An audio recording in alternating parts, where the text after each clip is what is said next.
In 2013, Marco Rubio was supposed to be the future of the Republican Party. I'm glad you ran for it, but it does not prepare you for President of the United States. I have the honor of responding to a State of the Union address on behalf of my fellow Republicans.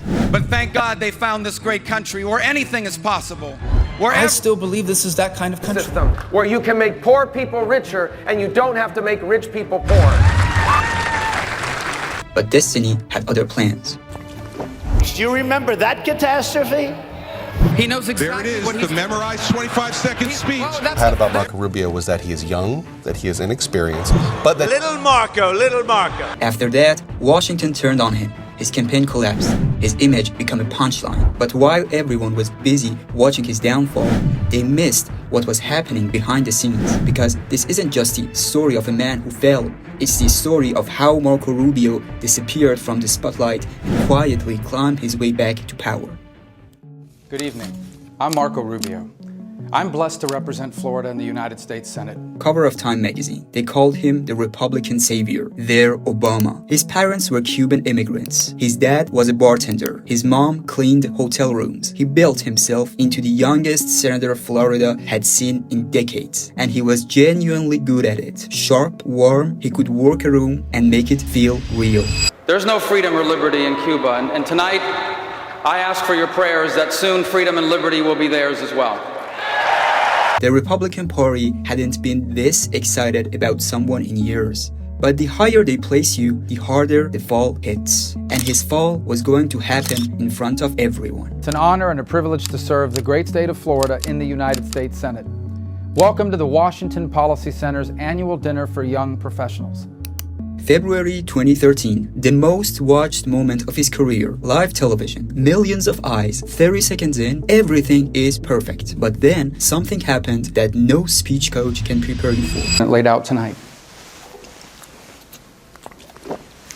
And it wasn't what he said. He reached for a water bottle, mid-sentence, eyes still locked on the camera. Like if he didn't break eye contact, nobody would notice. Everyone noticed. It's not about the water. Nobody cares about the water. What you're watching is a man whose body just told the truth on national television. He was terrified, and millions of people saw it in real time. Within the hour, it was everywhere. Give me water. Where's the water? It's right here. Where's the water? Can you not see? Further? It's never that far away. It's right in front. Late night couldn't stop. The water bottle became the symbol of everything people already suspected about him. That maybe the confidence was a performance. I brought my own water. You can rehearse the words, but you can't rehearse the nerves. Therefore, his nerves just cost him everything. But when the problems come in from the people that you serve, I like Marco Rubio, and he's a smart person and a good guy. 3 years later, running for president. He just needs to get through one debate without giving anyone ammunition. But Chris Christie on live national television decided to make an example of him. And what Rubio did next became the most replayed moment in primary debate history. And let's dispel once and for all with this fiction that Barack Obama doesn't know what he's doing. He knows exactly what he's doing. But he's just slamming on Obama. There's nothing wrong with that, right? Wrong. Christie pointed at him and said he just repeats a memorized 25-second speech every single time. The memorized 30-second speech where you talk about how great America is at the end of it doesn't solve one problem for one person. Think about what you would do in that moment. You'd laugh it off, hit back, move on. Rubio looked at Christie and then repeated the line, word for word. Here's the bottom line. This notion that Barack Obama doesn't know what he's doing is just not There true. it is. He knows exactly There it is, what he's the memorized 25-second speech. Well, that's There it the is, reason why everybody. this Christie didn't destroy him that night. Rubio proved Christie right himself. It's a fine job. I'm glad you ran for it, but it does not prepare you for President of the United States.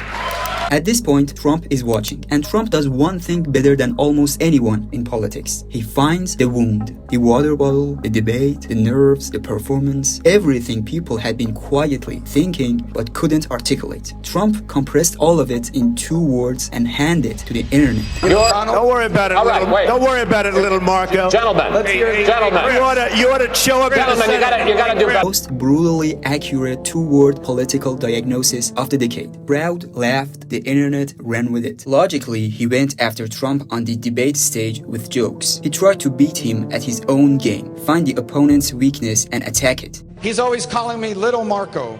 And I'll admit, the guy, he's taller than me, he's like 6'2", which is why I don't understand why his hands are the size of someone who's 5'2". Have you seen his hands? But it didn't work, and he got destroyed.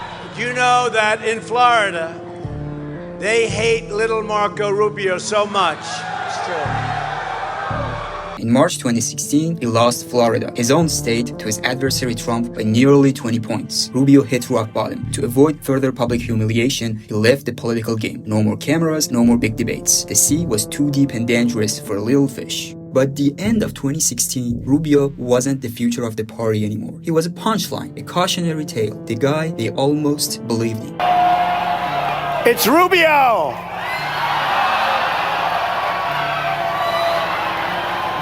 But instead of crying over it or going on book tours and podcasts, he turned to intelligence briefings. Cuba, Venezuela, China. He picked fights nobody else wanted because they were complicated, because no camera lens was interested in Cuba anymore, and because the lobby money flowed the other way. So while the world was still laughing at Little Marco, he was preparing himself to become one of the most knowledgeable foreign policy minds in Washington.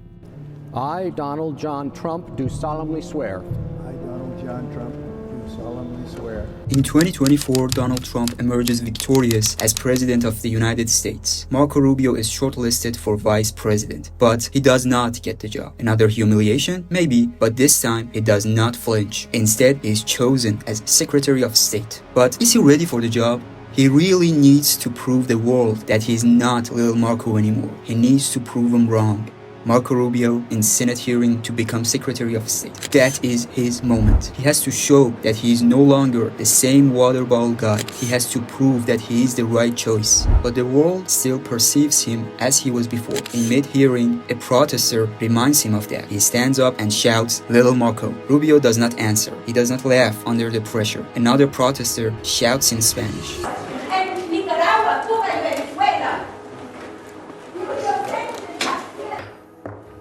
I get bilingual protesters, which I think is an entry cool.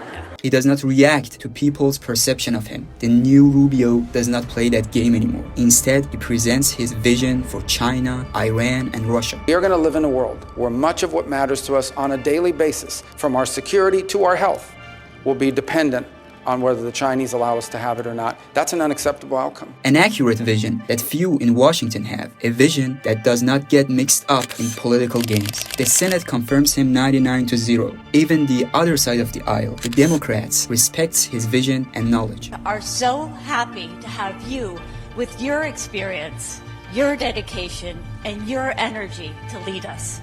Thank you. The man they once called Little Marco, the man who fell apart on live national television 8 years earlier, is now one of the most powerful men in the world. And on top of being Secretary of State, he also becomes acting national security advisor, the first person since Henry Kissinger to hold both positions at the same time. Over 14 years, he understood that he had been performing politics instead of doing it. Cameras and charisma are not power. Power is knowing things nobody else bothers to learn. Power is being indispensable in the dark.